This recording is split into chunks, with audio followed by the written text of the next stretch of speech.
Lisa, you're on. Good morning. Happy Friday. Welcome to A Course in Miracles Friday morning group. I'm Lisa Natoli, and I'm really excited for today. It's one of my favorite Friday mornings. It's called Group Teach. So we have 6 different teachers this morning that are going to be sharing for 10 minutes each on what their spiritual practice is. So I'm just going to be giving the announcements this morning and opening it up in prayer, and then I'm going to hand it over to Bill, and he will MC all of the different teachers that will come up. So just everyone, just take a moment. Welcome live streamers. And we had to restart the live stream this morning, and I just think that is such a great thing for us to remember. So we're going to restart right now, all of us. So closing your eyes. Coming really center, feel yourself, feel your feet on the floor.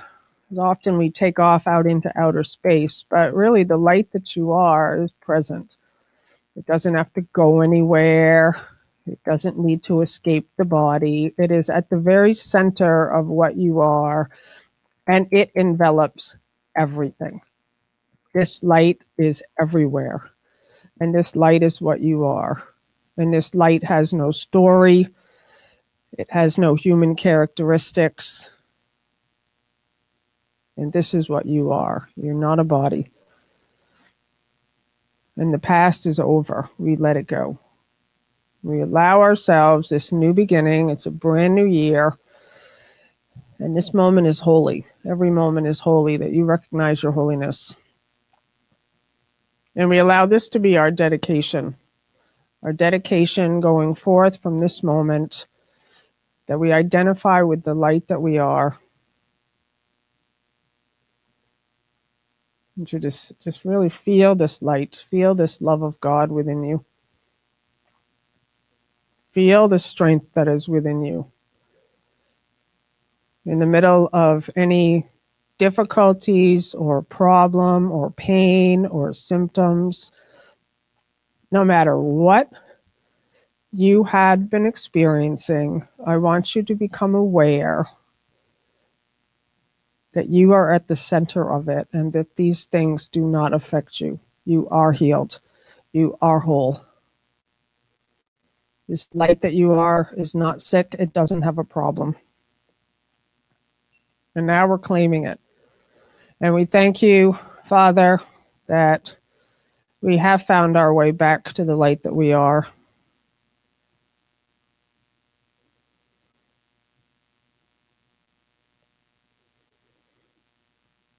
And now we are children again.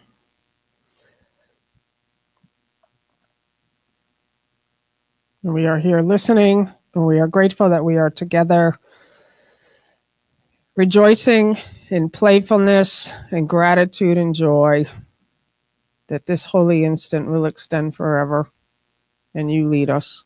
Amen. So that really is, to me, the entire spiritual practice. That's what we're going to be sharing today, is that we remember who we are, and that's the journey. And I'm just going to give some announcements before I bring up a very special guest here this morning, which I'm going to explain in a moment.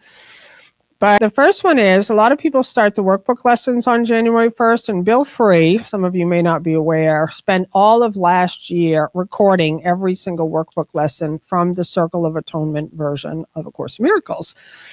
And it's just this beautiful voice. It's just an amazing, heart-centered voice. You can hear it as he speaks. He does not teach on these lessons. And if you would like to listen to those lessons and follow along, they are offered for free on his website, billfree.com, and you can go there. I have a 1-year audio program called ACIM 365, and that is commentary. So that is a 10-minute audio every single day for every single workbook lesson, where I just point stuff out. Who's done ACIM 365? What do you think? Is it awesome? Am I humble? No, but seriously, it's like, if you've been struggling with the Course of Miracles and you've been thinking about it too much, like, it can be helpful to have someone that's just keeping you on track. Like if you look at lesson 1, 2, and 3, it literally tells you to do the practice for 1 minute in the morning and 1 minute at night. Nothing I see means anything. For 1 minute in the morning, look around you, your eyes light on a thing. This index card doesn't mean anything. End of the practice. And then it says, now look a little further away. That chair does not mean anything. End of the practice. And do that for 1 minute, unless this entails a sense of strain and hurry. Okay? But what people do is they land on their dog or their child, and the mind goes into a spin. Like, no, that dog means something to me. That child means something to me. And the mind then spends the entire day thinking about the lesson. What does that mean? But it tells you right in the workbook lessons, do not try to understand these lessons. They are not understandable. And the reason that is so is because they are from an entirely different frame than the one that you are hanging out in as a human being. So the workbook lessons are an attempt to get you into that vibration for brief moments in the day, and then you come back into your typical worrying, planning, striving, achieving, accomplishing. And then it will guide you slowly. It will increase the number of practices during the day. It will increase the duration. And during the 1 year, it kind of goes up. It goes from 1 minute on lesson 2, 1 minute on lesson 3, a couple more minutes. And then it kind of increases to hourly. It increases from 5 minutes to 20 minutes. And then you kind of halfway through hit the top. And then it goes down again. If anybody's ever looked at the structure, it's beautiful. Because what it's leading you is to know your own inner self. So it's taking you through a journey where you're listening every day within. And then it starts decreasing the practice periods. And then the last lesson, starting with 200, are all prayers. And then you'll learn true prayer. True prayer is gratitude. If you look at Jesus in the Bible, he didn't pray for better health or more money. He commanded. He said, let me see. Let me know myself. And that's true prayer. And so those are the 10-minute audio commentary from me. Every day I'm just pointing stuff out. So that is available on the Teachers of God website, teachersofgod.org. And the 40-day program is available all the time. A lot of people just start in January. It's just a great way to give yourself a really big gift. Just 40 days to undo your entire thought system. True Prosperity, we have 2 webinars. One's for True Prosperity on February 9th, it's Saturday morning. And that's going to be live online. And the other one is Living in Purpose. We have a mastery program, and we're doing a live webinar on March 16th. And those are all free. Yep. So thank you so much. And I have a Healing Cure program. And Becky Johnson, you killed it last week. Oh my God, that was so awesome. So I just want to really thank you all. The overwhelming response to Becky's generosity was over the top. And we gave away a bunch of scholarships last week. So I want to say that we had 5 scholarships that we gave away on Friday morning during the live stream. And then an announcement went out, and I got an avalanche of scholarship requests. And I just sit quietly like, okay, what do I do with all of these things? And I knew a lot of them didn't even know what the Healing Cure program was. So I actually wrote to everybody. And for those of you who wrote in, you would have gotten an email from me. If you did not get an email from me, it means I didn't see an email from you. But I wanted to make sure people knew what they were getting into. Like, I think a lot of people just wrote to me and said, I want a scholarship. And I don't think they knew what they were saying yes to. But it's an 8-week program. It is a big commitment. It is a discipline. It's a do-it-yourself coaching program with videos from me. And I really only want people that really are ready for true healing. who are ready to do the work and not just interested in a free thing. So I sent out letters to everyone with questions, and I got about half back. I asked them, please go see the video. Please make sure this is a program for you. And I got about half responses back. For those of you who haven't heard from me yet, I have your emails. I just haven't had a chance to go through them.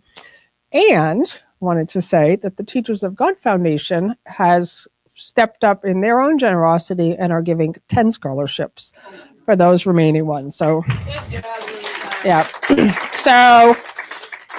So they have a lot of new people coming in, which is exciting. And I want to bring up a very special guest this morning. Her name is Susan Michelle, and she's going to read the Cafe Gratitude book this morning.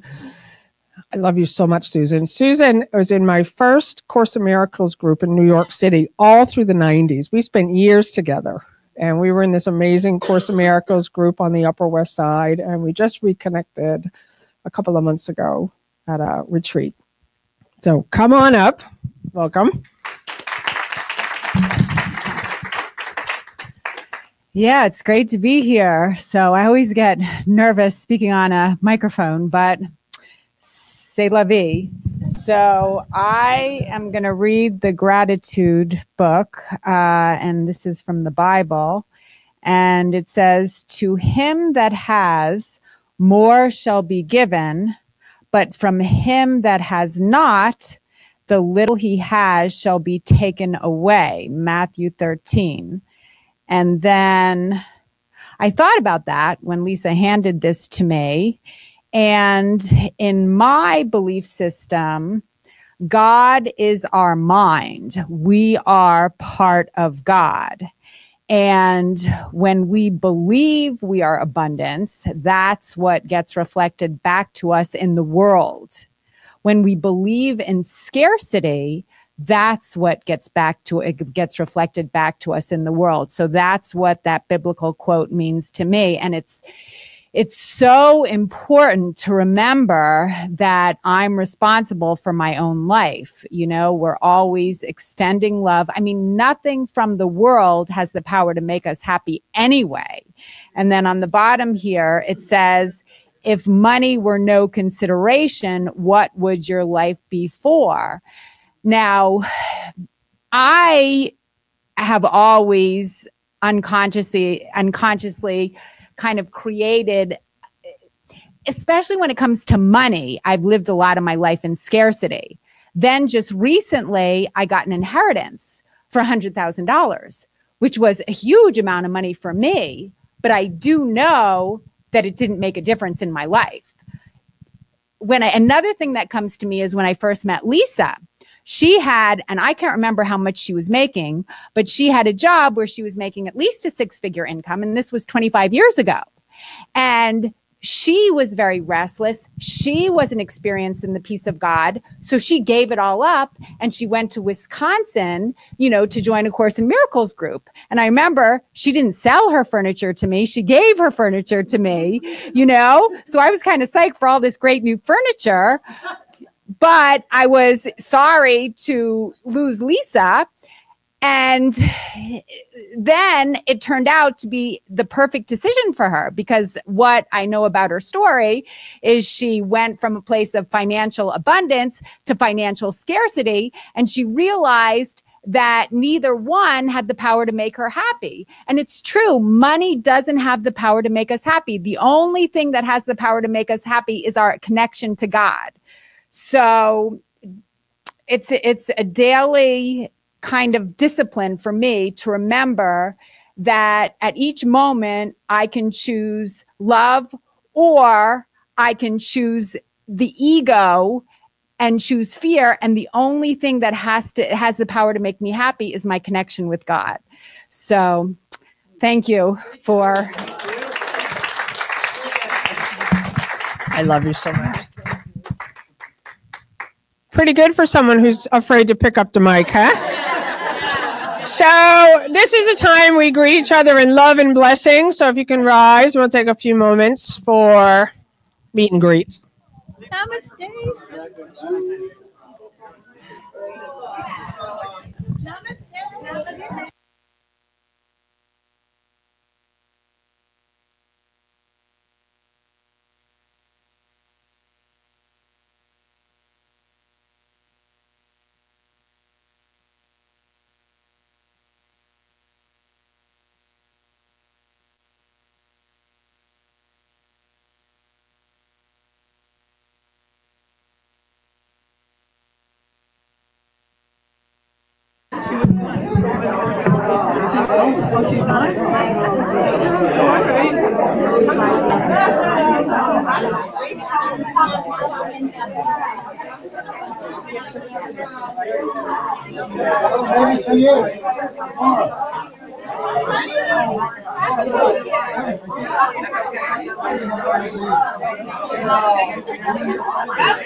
Okay, good morning. So I have just two more announcements. The first big announcement is that I made a raw chocolate cheesecake over there last night for us all. So that's the first announcement.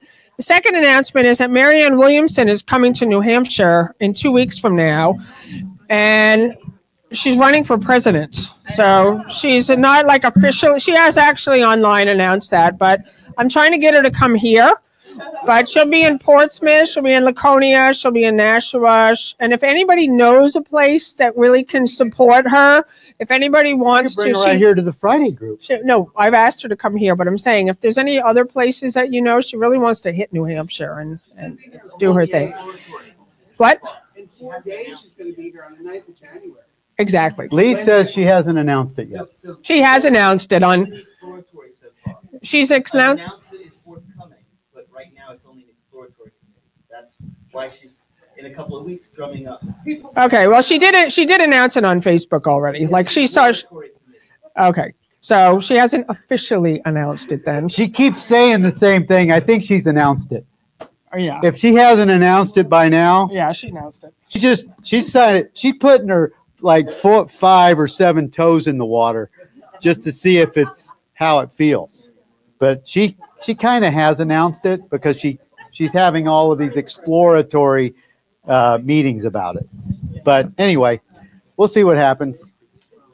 I mean, I don't know. I don't want to get into politics. I'll stop right there. Yes. We'll move into today's awesome, what we're going to do today. Yeah, it's on. Is it too loud? No, I'm just wondering. The mic's, I'm holding the mic down here. I'm used to wearing the lav mic. Susan, you can come and speak any old day. Yes. And I love your expression. I love what you see about the Bible quote. That Bible quote was so right on to what I understand to be the truth also, and also the truth of what he said. The meaning behind his words is what we all in this room, and of course, students and teachers agree with. I mean, that's really the statement is whatever you, and it also agrees with another statement that he said, that whatsoever a man, woman thinks in his heart, so is she. So I think that also goes along with that. But today, we're in 2019 now. I don't look forward to Christmas because I don't look forward to like, my old paradigm of, okay, you got to get presents and you got to do this and also the money going that way. But now, as soon as Christmas hits and you get someone like Kelly Russell who stands up here and says, oh man, I love Christmas. I love the Christmas songs and the Christmas music. And that sort of gets you juiced for it. And this year I got really juiced for it. And Lisa and I went to California. We got to go and hang out at the Temple of the Shrine, the Lake by the Shrine temple in Pacific Palisades, Yogananda's first stomping ground when he came to the U.S. He has this great community there in Pacific Palisades. It's grand today. And when you look back at the history of Yogananda, it was like this. They were meetings. They were sitting by trees, listening and talking about the things of truth, where Yogananda was channeling these ideas from the Bible and very much translating them to the meaning like Susan used this morning. He was translating the truth of what Jesus' words were and not using the Bible reference or the footnotes that were given in the King James, etc. But we got to spend Christmas Eve in meditation at the Yogananda Temple in Pacific Palisades. What a beautiful experience! It was chanting with some Indian type chanting music, and then there would be a 30 or 45 minute quiet meditation time where you would just be in that quiet presence and just reflecting and just being in that sacred space. And in my experience and in my mind, that's one of the things that I miss on like when you go to Unity on the River, or you go to some Unity church, most of the time it's yay, yay, rah, rah.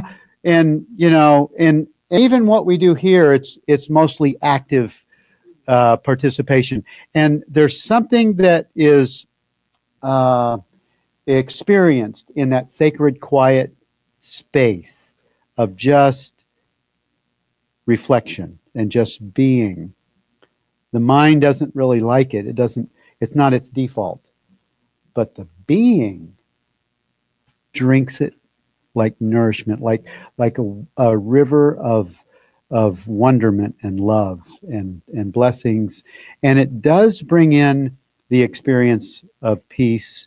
It does bring in the experience of knowing that you are what God is. It does. That quiet presence is it's nourishment for the soul of what we know to be what we are. And we did that for Christmas Eve, and it was amazing. I want to go out there some more and spend some time just making that meditation. For me, I'm not going to spoil what's going to happen in the next hour, because a lot of people are going to come up and they're going to tell us how they're going to deepen their spiritual experience in 2019. And just be ready to have Spirit speak to you with some of these ideas, and how one or two of these ideas might be helpful for you. That's what my listening is going to be. Okay, Spirit, show me where one of these ideas might be helpful for me in my spiritual depth, my spiritual walk for 2019, because that's what I'm open to. And I'm really looking forward to each one of you that's going to share with us this morning. And live streamers, you're in for a treat. This is open mic week day for the Teachers of God Foundation for our Friday group. And everyone, please give a warm welcome to our first speaker, James Clayton. Come on up.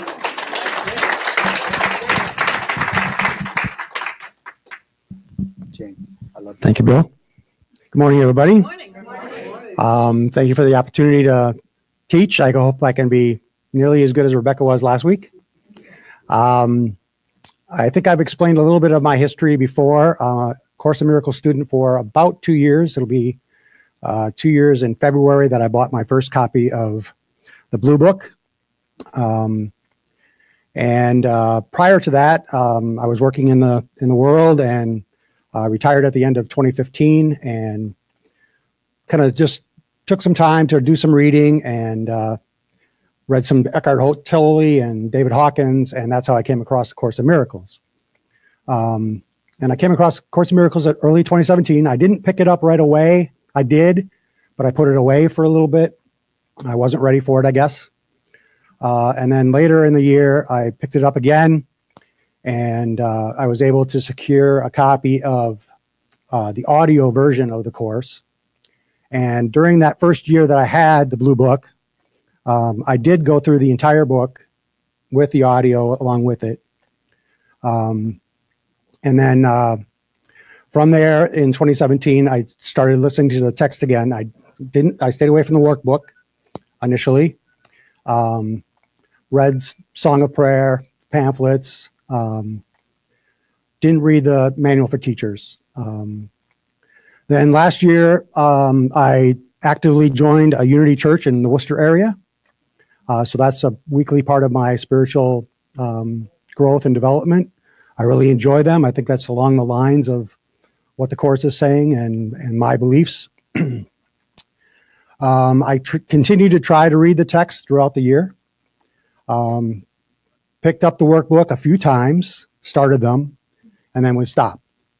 I'd get maybe a half a dozen or so into the workbook and would just lose connection or lose interest or whatever, and just would stop.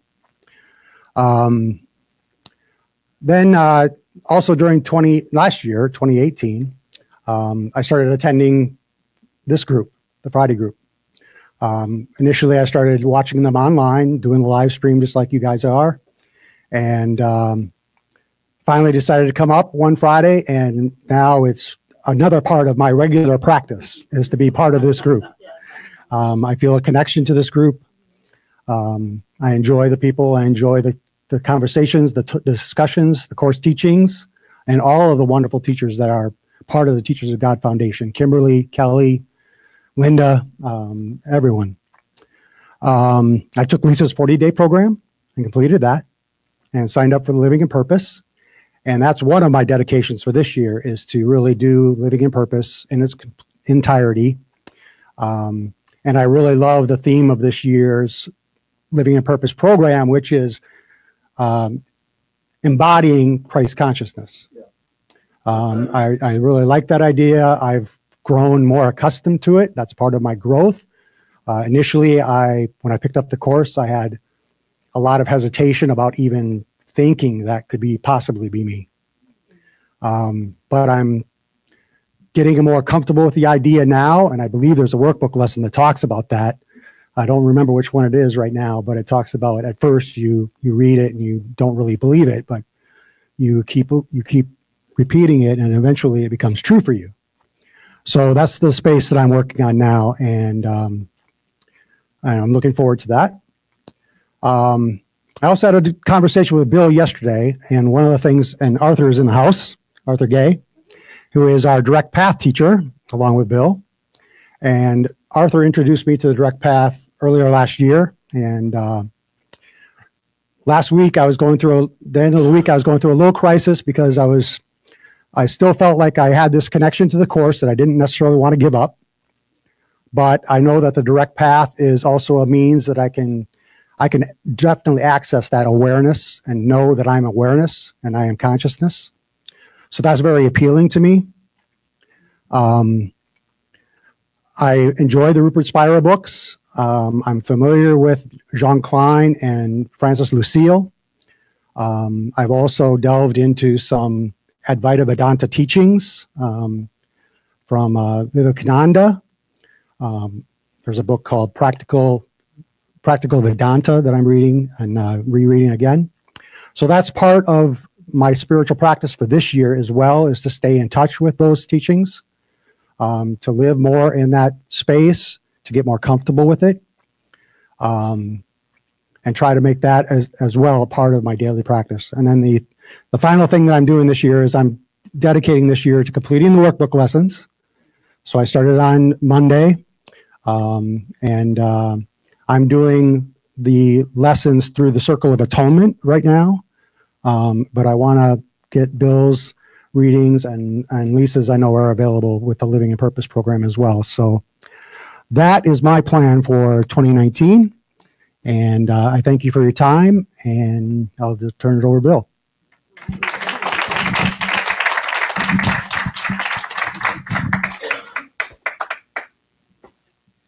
Wow. That's dedication. You know, that's hunger for the truth. That's someone that has gone from being a truth seeker to a truth lover, a lover of truth. And I admire your radical hunger for the truth, because it was my, and still is, my own. I don't have quite the same hunger as I did when I started. I mean, I really wanted to eat it. When I wanted to eat the book, but now I'm just fully in love with it, just like all of you and like James just described. Well, I don't want to take any more time by taking up time, so I want to bring our next presenter up. Sandy, please come up and share with us, how could you deepen your spiritual walk in 2019? Thank you. Thank you. I'm holding this card that Becky gave out last week because I love it and it reminds me of Becky, so I'm holding it. So for me, my spiritual practice, I always do the workbook lessons. I do them every year. I start them again in January. I've had the course for 18 years. And I feel like for me, the workbook lessons just keeps the course coursing through my veins all the time. And I need that. I'm in the transformation room, and I was listening to Kimberly Cartwright on the last deliverable, and she said, you know, this stuff is baked on. And I know what she's talking about. Like, the egoic stuff is so baked on that it's the workbook lessons that keep it, like, it Brillows me clean. Like, every day I'm Brillowed clean by the workbook lessons. Because, you know, the past, the ego, it's so baked on that I just need that constant kind of reminder. And for me, I've done the workbook lessons with different teachers. I did Guide to 365 with Lisa. I've done it with Earl Purdy. I've done it with James Twyman for the musical piece. And I am this year doing it with Bill Free. I started on the 1st, and I love his calming voice all the time. Which brings me to the second part of my spiritual practice, is the joining. For me, that's huge. I'm kind of quiet. I'm kind of introverted. I don't like to be up in front of people. My ego would have me keep people at like arm's length all the time, like keep me safe, keep I at arm's length. And so for me, the joining is huge. I feel like, you know, I come to these groups and like, you can pray with me, you can chant with me. I don't care what you do with me, just be with me. I just love the light. You know, I think for me, I'm not going to lie, it's a hard pill for me to swallow sometimes, that I'm the light of the world. That's not what my ego has told me. That's the stuff that was baked on. And so, you know, when I look out into your eyes, you know, I see the love reflecting back, and that's like the joining. So honestly, it doesn't matter what we do. I just love joining with you guys. There's something magical about it for me. And it's almost like it makes me wonder, if it's like a memory of being with the Father, you know, when you're just with the Father with no judgment, just pure, like unconditional love and presence. That's, you know, what I seek. For me, what's baked on is, a lot of you guys know my dad suicided when I was little. And it's like, I didn't really need him to walk me down the aisle or anything like that. I just want his pure presence. And I know I have that, just as I have your pure presence, because we're all one. And that's, you know, and that's the pure presence with the Father. I'm one with you. I'm one with my dad. I'm one with the Father. And I love that. I'm going to read something I got from Lynn that she shared on, she shared it on Facebook. And it just reminds me of that pure presence. It's called Just Be Here With Me. It's by Soul Seeds. Signed, the moon, the stars, your still hot cup of coffee, your daughter, your son, your spouse, your heart, the green grass, the wildflowers, the waters you long to swim in, the color yellow, the color blue, your favorite poem, your favorite blanket, the wind in your hair, the waves on the ocean, the mountain air, your dad, your mom, the rain, the ice cream cone, the butter sizzling with garlic in the frying pan, the grocery clerk with the sad, kind eyes, postcards waiting to be sent, the city squirrel, the country squirrel, Jupiter, the photo album, your grandmother's rosary, your favorite song, ink and paper, your best friend, the money in your wallet, the fork in your hand, brushes and paint, downward facing dog, the color turquoise, the almost invisible shade of pink, God, the skyline, the earth beneath your feet, a hammock, the shade of a giant tree, the moment, right here, now, your bones, your belly laugh, your breath, your breath, your breath. And that's what I long for, is just the present moment, the present love that you guys give to me and reflected back at me that helps me remember that I am the light of the world. Those are my spiritual practices. Trying something new is a spiritual practice. I'm doing the healing cure and I'm loving that. And Lisa was saying on that, his wholeness is restored to his awareness through your vision. And she was talking about lessons 35 to 37. And again, it's like my wholeness is restored to me through your vision and vice versa. So I'm remembering my wholeness, trying something new. And for 2019, I'd like to do more resting. That's hard for me. I have 2 teenagers, married, a house, a dog. My mom lives with me. She doesn't drive. I have a career. I'm a speech language pathologist, and I work with like 30 students. I specialize with kids on the spectrum. And so I'm busy, and I'm kind of a caretaker. So resting is a hard thing for me. I just, I'm busy taking care of everybody. So that's something I'd like to think about doing more of for 2019, because I love resting in God. I love that feeling of being grabbed by the arms and swung around, by the Father. That's where I go to when I'm resting in God, that like carefree, I'm a child again. I'm loved. There's no judgment. I'm all light. So the more of that I get, the better. So that's something I'd like to concentrate on. But thank you for being on the journey with me and for the joining, because that's so beautiful. Thank you.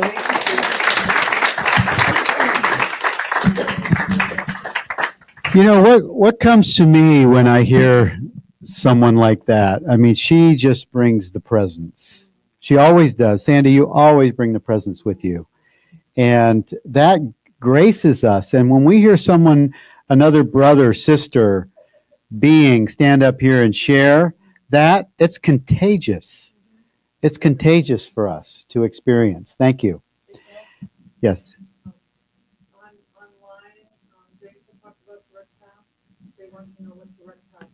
Direct path is it's the inward facing path. It's called the direct path. It's the path of awareness. It's using non-duality and self-inquiry as a path to understanding the truth of what we are, of I am. And actually, I'm doing a free webinar on Saturday, January 12th with 3 other presenters that is going to speak about A Course in Miracles and non-duality for 2 hours. One of our guests is going to be our next presenter, Arthur Gay, and myself, Kimberly Cartwright, will be on the panel of 4, and Amy Torres. So go to billfree.com and go to events, and you can click on that and register for that free 2-hour webinar all about A Course in Miracles and non-duality. And I think you'll get a real rich understanding and clarity around the 2 different paths that really point to and experience the same thing. So without further ado, I want to invite Arthur Gay up to come and share with us what his spiritual practice is. Hello. Hello. My name's Arthur Gay, and it's nice to be back. I haven't been here for a while. I missed all you guys. My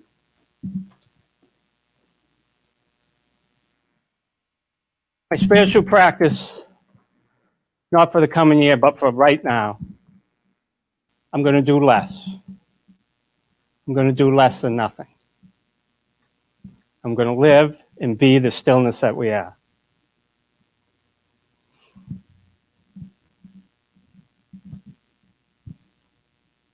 In that stillness,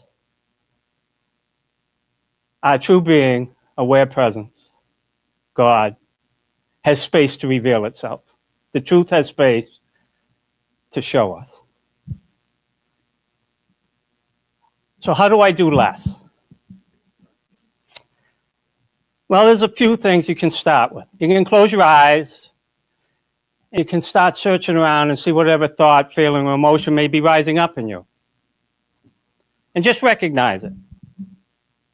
Don't label it. Don't call it my thoughts, my feelings, my emotions. Just see the sensations that may be coming up. Now take your attention and drift off what may be showing. Go beyond the boundaries of that thought to the empty space that it's suspended in and appears in. This empty space is our stillness. It's our true being. It's who we are. We can do this with our eyes open. As we look out into experience, and we see all the objects of experience, people, cameras, windows, ceilings, floors, we can take our attention and we can just slightly drift off the objects of experience to see the space they're suspended in. That's stillness. See, all experience rises from stillness. Awareness is eternal. But in experience, it can't present itself as eternal because experience is temporary and finite, and the eternal can't show up here. Awareness presents itself in experience as the stillness, the background of all experience.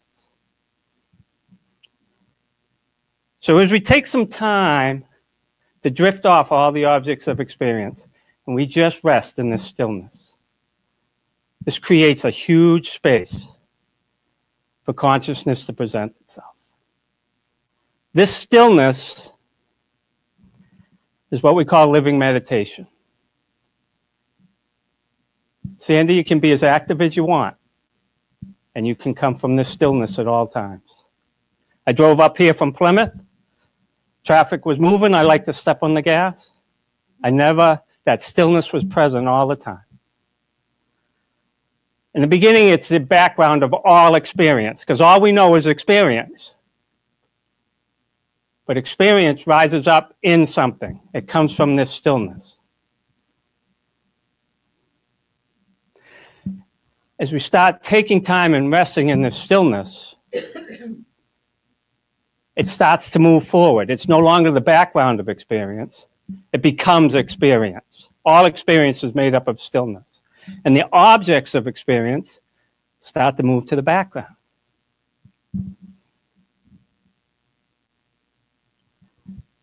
So if you're doing work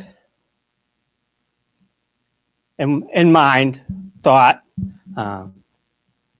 watching how you think, feelings, emotions, changing them, this doesn't mean you stop doing that work. When I started the course, I was about 15 months in. I was all in every day. That's all I did. I did every program the Teachers of God offered. But I was so deep into the study that I was missing this stillness presenting itself to me. See, the Course puts us right on the doorstep of stillness. The Course calls stillness God taking the last step. See, we do nothing. We just rest there. Because awareness does all the work for us. It cleans out all the separate self. It reveals the truth of who we are, just happiness. I can't be unhappy. I can only experience unhappiness. All of us, our true being is just love. So if you're doing work in all these programs, and I did every program the Teacher God offered, and because of that, I get to stand here today. Be open and look for when that door of stillness opens up, that peace shows up. In the beginning, it shows up in different ways in little segments, but recognize it. Rest in it. See, this is a non-doing when we're resting in stillness. It's being. We're being our true self. Experience and everything that goes on in it is the illusion. That never changes. It's always going to go on. But our true being looks at it differently than the separate self looks at it, and sees a different experience and experiences a different experience. From this stillness, I won't say you get to choose your experience. It chooses you. The less I do, the more space I create for aware presence to rise up. From the stillness, we can go back one step to just pure awareness. This is living in peace. This is living meditation. Nothing better. Be still is my suggestion to all. I'd like to add one thing. Bill, my older brother, Bill, he used to be a teacher and a mentor for me. My favorite saying is, when the student's ready, the teacher will appear. And when the student's really ready, the teacher disappears. Today, Bill is no longer my mentor. He is me. I am him. There's no other. There's not even oneness. There's only wholeness. Not two. Meditate, rest in your stillness. Thank you.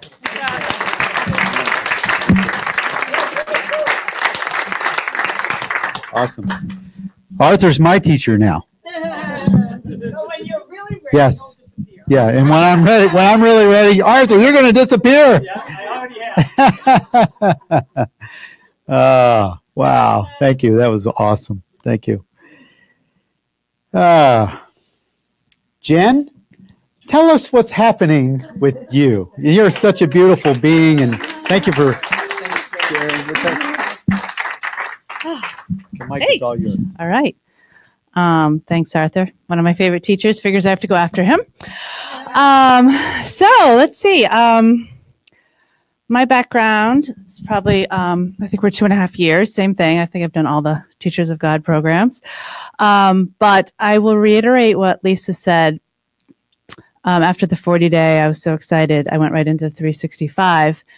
And what was perfect for me are those first few lessons where it says, do not spend more than, a minute or two in the morning and at night.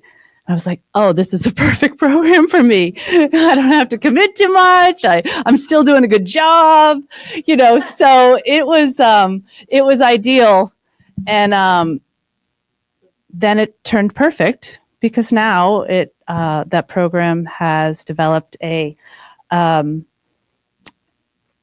morning ritual of, I usually can't go under 20 minutes because I just love the readings and quiet time.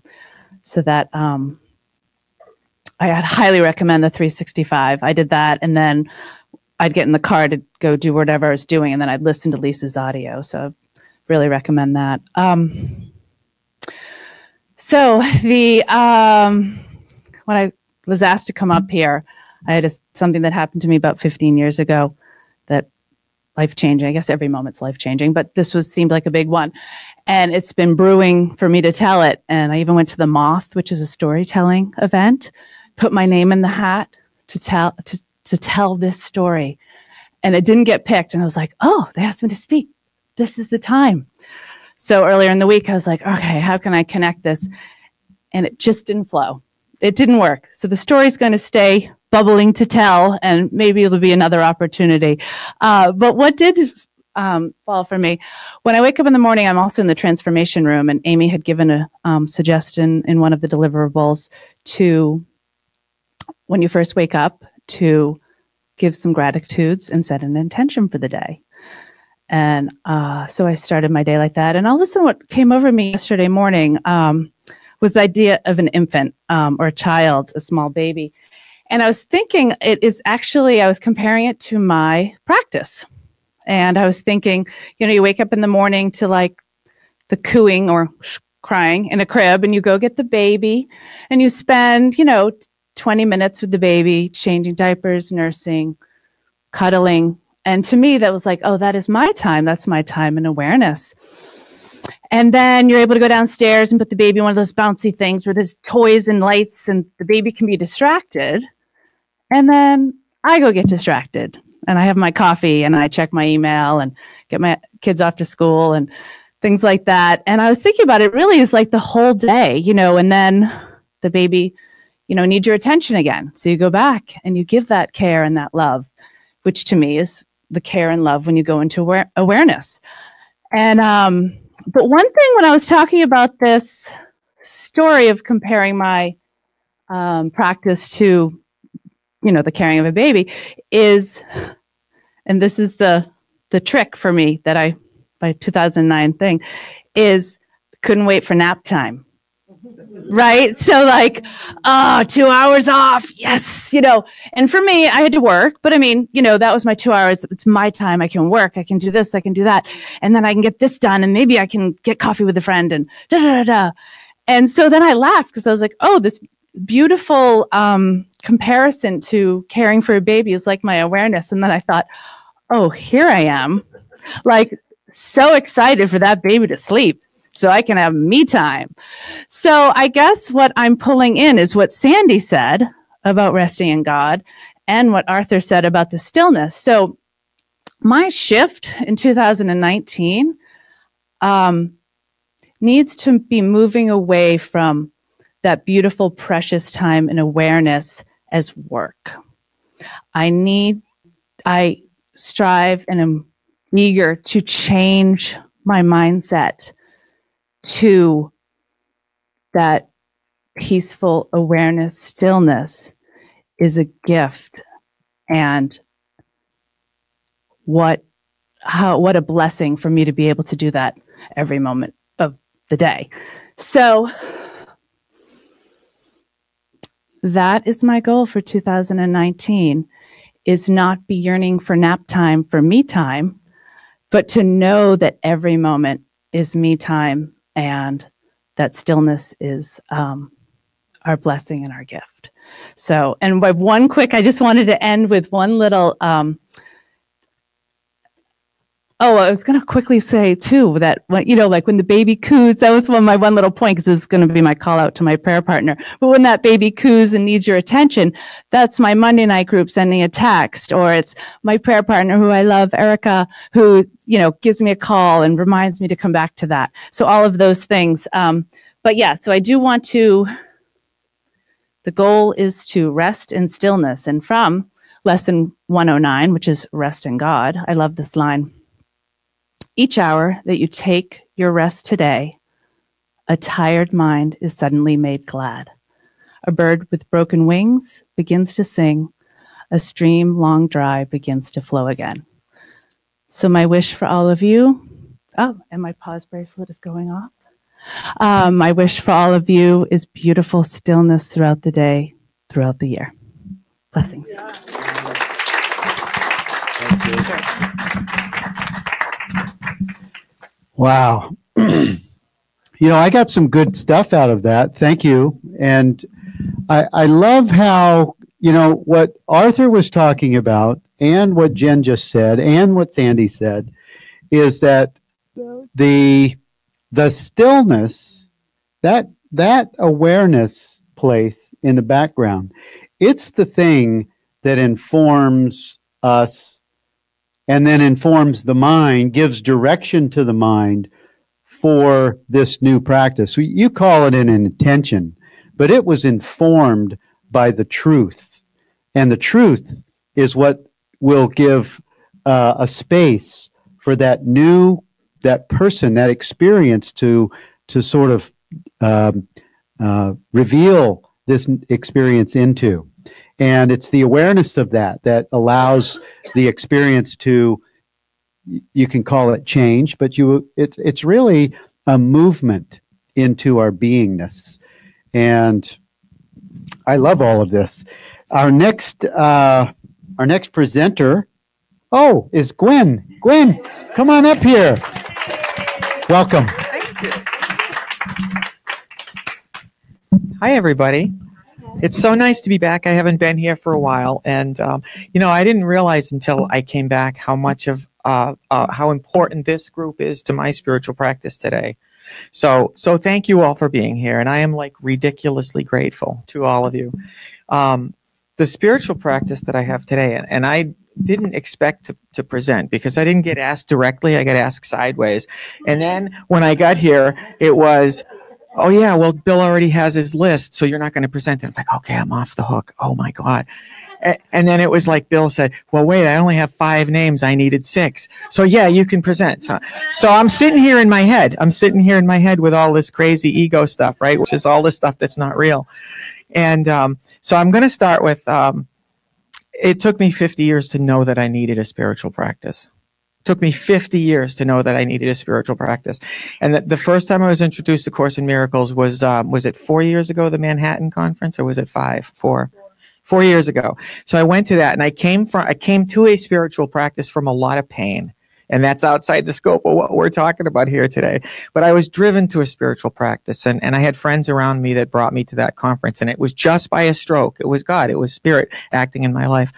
And somebody had paid and was going, and they couldn't go at the last minute, so I got the seat to go, and I went and I stayed with Bonnie and Laura, and I was overwhelmed. I just was closed. I was asleep. I couldn't stay. First few hours I was there, I was excited and happy and in love. And then I just closed down because I was overwhelmed because I was so closed and so damaged. And I left. And I stayed there. And then there was a lot of stuff going on in my life. And I did Lisa's 40-day program. And it was completely different. And it was remarkable because it was the mind training. That's what attracted me to Course in Miracles, is Lisa. And just you saying mind training, because I knew that my mind needed training. So I did it once. And then I started searching and seeking, and I've done so many things it's not even funny. I've read and done Eckhart Tolle. I meditate daily. Today, the practice that I have is very varied and very wide, but essentially it's behavioral. I need a spiritual practice, and I can't think in my head because it's all ego and thought. I need to do things. I need to set time for God every day, and I do. I set time in the morning. I set time at night. I started doing the 365 once, got about a third of the way through it, got distracted, haven't finished it. Did the 40-day a second time. Awesome, great. Got distracted, went on to other things. So what's happened too is, you can talk to, I don't know if you have Google Home Assistant. You can say, okay, Google, play me some spiritual video. And it will play you spiritual video. And so what happens is it now knows to do that in the morning and the day.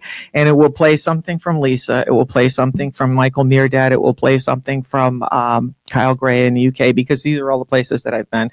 It will play other teachers that are kind of all over the place. But so I was told that what we were sharing today was our current spiritual practice, and then Bill switched it up a little bit and said, what are we going to do to rededicate ourselves for 2019? So it's perfect, because what I've learned as I've awoken and my thinking has become at a different place is that I need a spiritual practice, and that we are all one, and that if I'm thinking, I'm in peril. And I continue to get feedback. I guess I really am a light worker, which it took me a long time to believe that. But I continue to get driven towards spiritual work. So my dedication for this year is I'm going to do the lessons. I'm going to dedicate myself to doing the lessons, all of the lessons.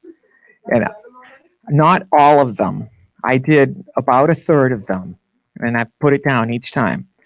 So, you know what? I want to finish it. I'm going to finish it at least once, because it's a varied practice. I woke up because of seeking and doing a spiritual practice. And change that to I'm friggin' doing it. Thank you. All right. I'm friggin' doing it, because that will over ramp the mind that will distract you. I'm friggin' doing it. All right. I'm friggin' doing it. So that's what. So that's what Bill was saying. I'm frigging doing it. And so what I've been trying to say, and I've been saying poorly here, is that I do have a spiritual practice, and it's sloppy, and it's all over the place. So thank you. And that's why I come here. Part of my other spiritual practice too is I have lovely sisters that we have our own spiritual meeting too. That's a different kind of meeting that we get together weekly. And we come up here and we have our kind of meeting in the car as we all rein each other in, and we talk about our crazy, and we talk about the course, and we talk about other practices, and we talk about, what ego was doing to all of us. And we connect each other's dots for us, because it's how we stay awake and how we remember who we all are, and we have the same vision. So thank you, and I am friggin' doing it. Nice. Well, thank you. That comes from Kimberly Cartwright. That's her. Yeah, I'm making a friggin' decision. I listened to that podcast that Kimberly did. In fact, for you guys that are in the transformation room, I'm going to interview her on Saturday at 10 a.m. to talk about her talk with Lisa in that amazing podcast. So if you guys are in the transformation room, look on Facebook on Saturday. I'm going to do a 30 or 45-minute interview with Kimberly. And thank you, Kimberly, for having that profound, those 3 keys to really making a change, making a difference. And Lisa's version of that is, I'm doing it. I'm doing it. And I've seen her do it based on that. And of course, Kimberly's, I love make a friggin' decision. And you did. You took I wanna do it, I'd like to. You've taken the doubt out of it, and you made a friggin' decision. Thank you so much. Well, our last presenter this morning, she is such a light worker. She's such a brilliant presenter, and she has such a varied tool chest. She has tools from many different teachings and different teachers, well-known teachers that we all know. And she is also a great example of someone who has emerged from being in AA. I think AA is one of the highest spiritual practices, the spiritual things in the world. And it's just a hidden gem where people really, they have a quick understanding of these, the A Course in Miracles and the non-dual teachings. And Laura Powers, you're an amazing teacher of God. Thank you for being a presenter today. Please, everyone, welcome Laura. everyone. I'm Laura. And I do have a lot of stuff I do. And I have that hunger that someone was talking about. So this morning, when I've done the 365 with Lisa. I've done the 40 days at least 3 times with Lisa. I did the I'm the publicity department. I've done the Living in Purpose, and now I'm doing the Healing Cure, and I'm going on the healing trip with Lisa and Becky and Bonnie and to Mexico, whoop whoop, in February. And also I did just last year the James Twyman 365 music, but I did not do the workbook lessons through the book last year. This year, I'll tell you what I'm going to do. But this morning I got up and I'm doing my, daily meditation time, God. And I said, okay, Jesus, what do you want me to do? What do you want me to talk about? And the book was under my bed, so I had to find the book.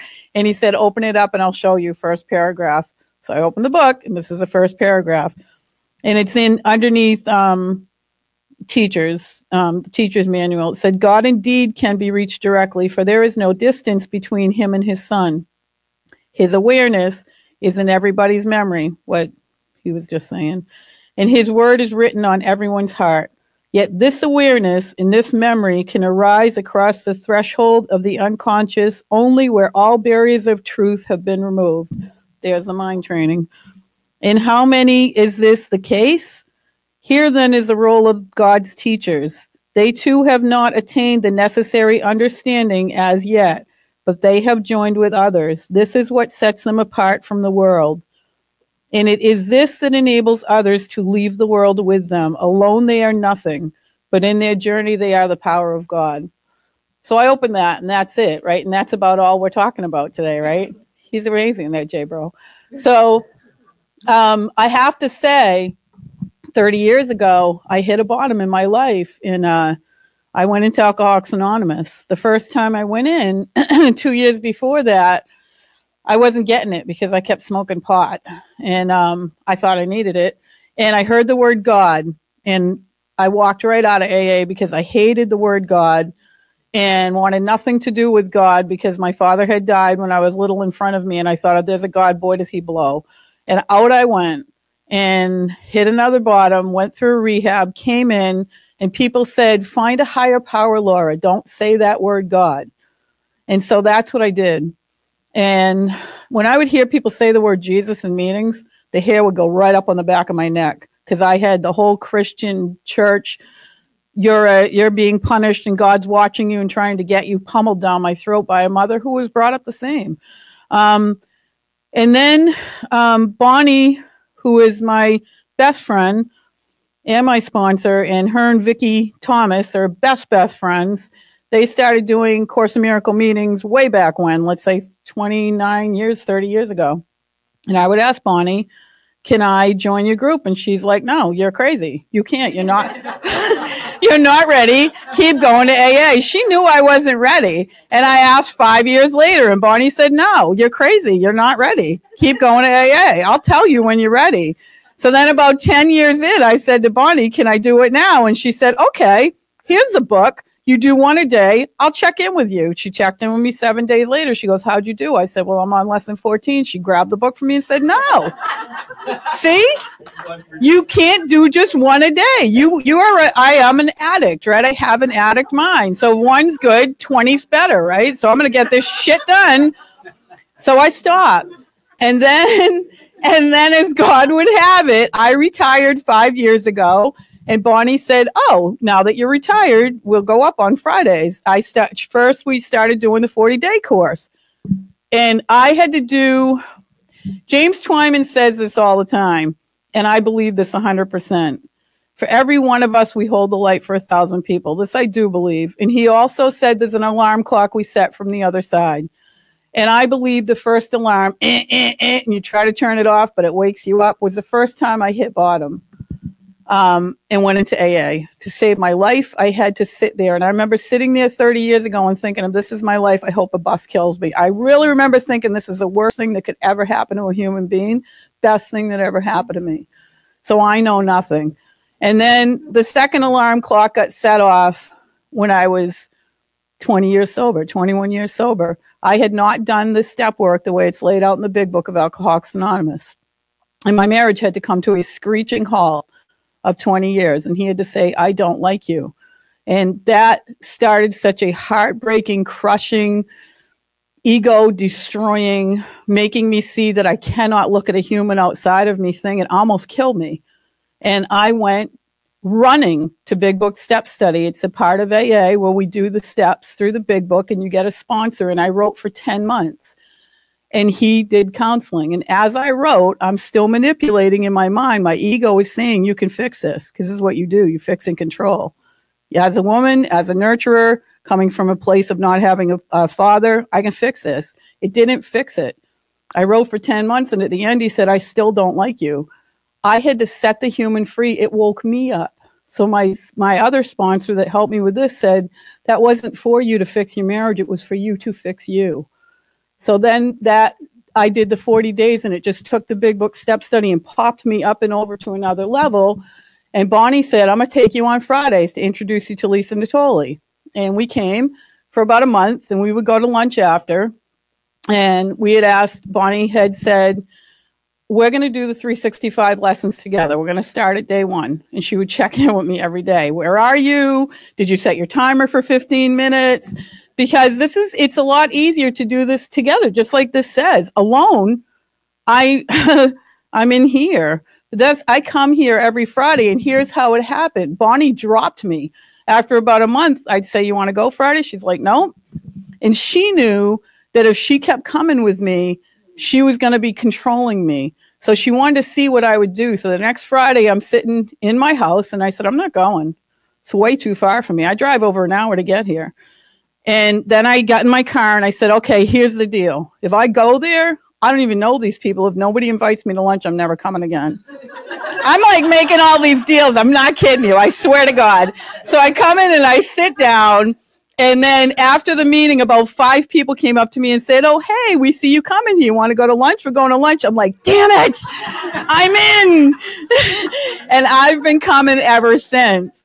And all I can say is from that time, I have all different things. So AA is my number one. I have to go to meetings. I have to be with these people. Like it says here, I have to keep my mind trained. Like Gwen said, I have to have a practice. I am in constant awareness and stillness today.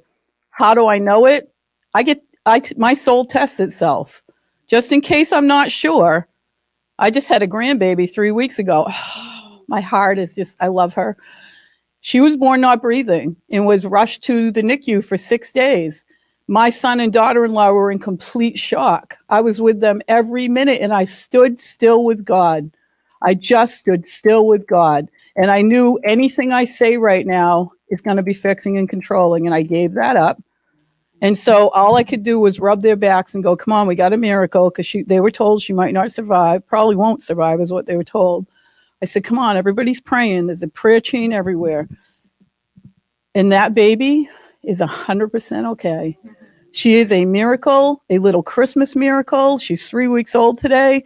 But the one thing it taught me was to stand in my awareness and stillness and hold the light. And my kids have been brought up with all my spiritual stuff, and they get so sick of hearing it. And I stopped saying anything. One of them's an atheist. I'm not kidding. And she said when my son came out and said the baby's not breathing and his face was sheet white because I was in the waiting room because I had to leave when she was ready to push, I just dropped to my knees and went, God, please, please. And my daughter said, I've never seen such fear in your eyes. And I'm an atheist, and I started praying. So I said, this is when atheists pray, they say in AA. And my son, who has his own spiritual practice, looked at me yesterday when I was holding that baby, and he said, Mom, my faith is broadened and deepened 1,000-fold. This is God. This is it. And I didn't have to do or say anything but be the light. That's my job. That's why I come here. So I do a lot of different practices. On Saturdays, I go to a Buddhist temple and I do a meditation for about 40 minutes. It's beautiful with the Buddhist monks. And I listen to Kyle Gray, who I just found out of the blue. He's this guy from Scotland. Amazing. I did the 111 lessons. I'm on 104 right now. This year, I will do the healing cure. And I'm led to different things. I love Abraham Hicks because I've learned through that I am pure positive energy. We are all pure positive energy. And my vibration is my responsibility. And whatever I'm thinking, I'm making happen. So if I'm thinking on the side of the ego that they talk about here, Abraham uses the word source. They don't even say the word God because they said you humans screw it up so badly. And they are source energy. I'm responsible if I'm attached to awareness or not. And that's their teaching. Are you in the awareness? Are you hooked into source right now? Or are you hooked into your own ego, fear, whatever you want to call it? Because if I'm hooked into that and I get that momentum flying, we all know. You wake up in the morning, if you say my life's shitty today, guess what just happened? You're getting a shitty day. We see it all the time. You ever hear someone say, oh, I got no money? Next thing you know, they're in that momentum and they fly it around themselves. And so, like Gwen said, I have amazing girlfriends. We can bounce stuff off of each other, and it's never a pat on the shoulder like, poor you. I mean, when the baby thing was happening, they all know I couldn't even talk to anybody. I couldn't talk to Bonnie, who's my best friend. I knew that if I talked to anyone, it was going to pull me away from God. So I just everyone was texting me, checking with me, and I just kept saying, keep praying, just keep praying, just keep praying. Everyone in AA was praying. And then finally, when it broke and they read her MRI and said she doesn't have brain damage, she's fine, then I was okay to breathe. And until then, I just stayed with my source, whom I do choose to call God today. And my girlfriends knew it. And nobody pats each other on the shoulder. We go, what's your part in it? Stop the crap. You know, that's what I need is friends. I don't need someone to pat me on the back and say, you know, hey, good for you. Keep that story going. That's an awesome one. No, that doesn't help me.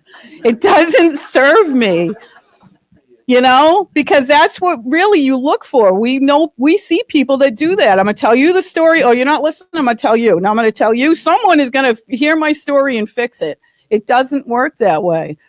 There's no one that can fix me. There's no one I can connect to except my source. And then I can love the lovables outside me. I can let my kids live their journey. I can let my friends live their journey. I can only hold the light and the love. But the minute I think it's a human outside of me, even that beautiful grandbaby, the minute I think it's anything outside of me, I am literally screwed. And so the work I do, all the things I do, is not because I'm trying to be a spiritual guru. It's because I like happiness. I don't like pain. It's the only reason I do this. And if I could do this without all these things that I do, because I have a hunger for them, like you said, Bill, if I could do these by just sitting still, it would be beautiful, but I have a mind that can't be trusted. So Lisa says it all the time, watch your mind like a hawk. That's why I do the things I do, because I love that stillness. And lately I've been listening to Muji's meditations, guided meditations about staying in the awareness and watching the thoughts go like clouds, and staying in the awareness and learning to open my eyes and see the awareness, like you said, all around me, even in any kind of chaos. I was tested for that. I had to sit in that hospital hour after hour, day after day, and just stay in awareness and shut my mouth. So this has been the most amazing thing to do this. If any of you are like, should I do this? Please do something. You know, I say it in AA all the time. Do something, but just don't sit there and think that this osmosisly is going to come to you, because it doesn't work that way. And thank you so very much. I love you all.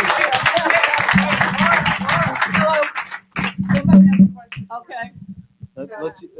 That mic's out of batteries. Just a short question. They want to know, like when you said you need to find a different word for God, what did you find? Can you repeat that back? Oh, okay. So someone asked, when I needed another word for God, what did I have? People in AA taught me to just say higher power till I could say the word God. And like I said, I didn't want to hear the word Jesus until I started coming here, because I didn't want the Jesus that was shoved down my throat. Today, it's my brother. J-Bro is my brother. And also Buddha is my brother, and all of these things. Today, when I sponsor someone and I can feel their energy go when they say the word God, I'll look at them and go, you know what? Don't even say that word. Why don't you say love? Thank you. Yeah. Thank you. What did I say? That was a cosmopolitan. She's got a full buffet of practices and teaching. And I will say this, until the stillness the presence, the being is all that you embody and present. Discipline is very, very helpful. In fact, it's necessary. And that's why the Course in Miracles is such a helpful tool. That's why the mind training is so helpful, because until the ego is been running the show, it's got the imprint default up until the point that it no longer does. But until that point, discipline is necessary until it's no longer needed. And then the being is fully engaged. And that's why this year's theme for Living in Purpose is the embodiment of Christ consciousness. To fully embody the being that we are. I love that story that Laura said, Laura, that when you were the light holder for your grandbaby, you were the awareness, you were the background for which everything could be held by presence. That's what I felt. That gives me chills to even think about the power of that presence holds for that kind of, because that's where, you know, people think that you're praying and there's some God out there. You're being God, and you're enveloping all experience into that space of presence. That's what's happening.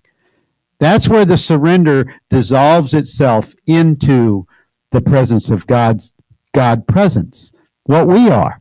It's powerful. Well, thank you all for being with us. Thank you guys for presenting this morning. It was beautiful, and it was very helpful for all of us. Thank you, live streamers, for being with us. Weren't they great? Let's everybody stand up and join hands, and we'll have a closing prayer. What an awesome day. So good to see you today. All right. Here. Right here. There we go. All right, we're going to make a circle, and we're going to bless the tithes and offering. Thank you guys for supporting this ministry, the Teachers of God Foundation, with your tithes and offering. And we have the love box in the back. And divine love as me blesses and multiplies all that I am, all that I have, all that I give, and all that I receive.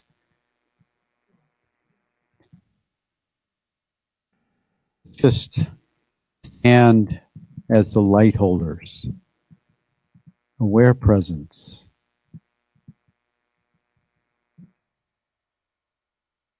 Being aware of this experience right now.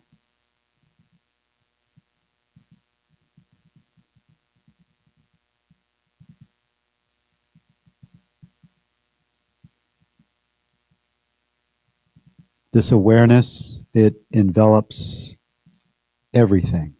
All experience is held in this awareness, this pure presence.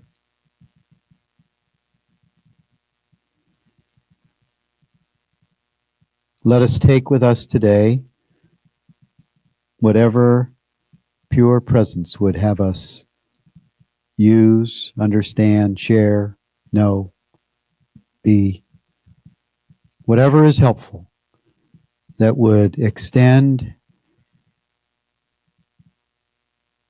and multiply the love and the blessings and the truth and the light that we are.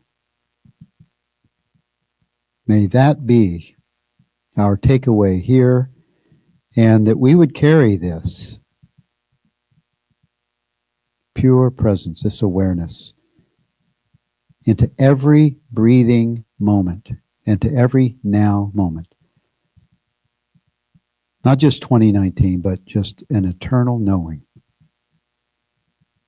Thank you, higher self, God, presence, Jesus, Buddha, all beings of light that support this and that support us on the other side, the invisible realm. We're grateful. We're grateful to each other, our mighty companions here and love streaming with us. We love you, we bless you, and we thank you. Amen. Amen. Thank you, everyone. We'll see you next week.